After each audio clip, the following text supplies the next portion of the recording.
Delhi, India, ये भी proper noun है, इसके आगे भी आप दा का यूज़ नहीं करेंगे। ओके, नेक्स्ट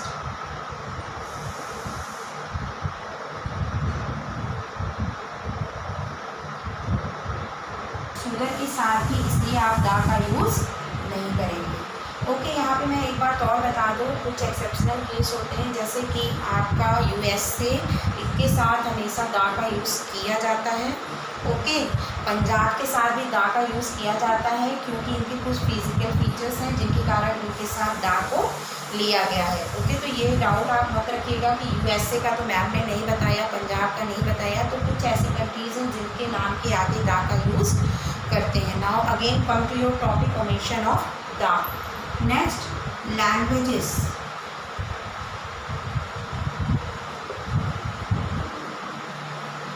लैंग्वेजेस के नाम के आगे भी दा का यूज़ नहीं करते हैं, ना तो हम दा हिंदी, दा इंग्लिश, ये लैंग्वेजेस के नाम के आगे हम दा का यूज़ नहीं करते हैं, ये रॉन्ग है। Okay, next, now continents, countries,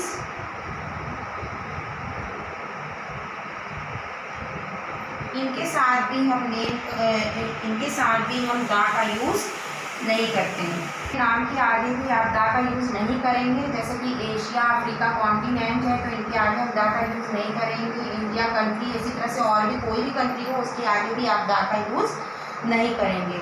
next is before names of the people, किसी भी नाम के आगे आप दा का यूज़ नहीं करेंगे।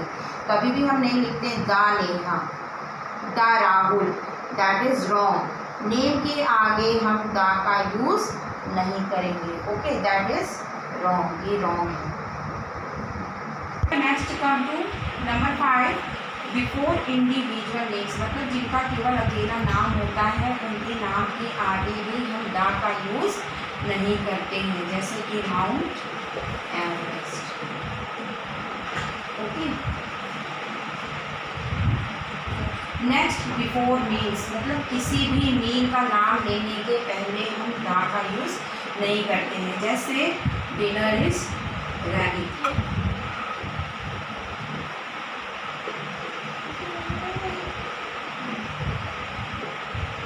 ओके, डिनर इज रेडी, तो हम डिनर की बात करें तो अगर हम दा डिनर लिखें तो that is wrong. Next, before names of relation, मतलब किसी भी रिलेशन की बात की जाए तो उस रिलेशन को बताने के लिए हम दा का यूज़ नहीं करेंगे। ओके, जैसे mother is. Next is before names of relation, मतलब किसी भी रिलेशन के पहले हम दा का यूज़ नहीं करेंगे। Here is example, mother is cooking food. Mother एक रिलेशन को शो करता है, तो मदर के पहले हम दा का यूज़ नहीं करेंगे। इसी तरह से और भी रिलेशन हो, चाहे ब्रदर का हो, सिस्टर का हो, नेफ्यू का हो, फादर का हो, उसके पहले भी दा का यूज़ नहीं किया जाएगा। Okay, so I think now all doubts are clear by my this video. So meet you again. Bye bye beta.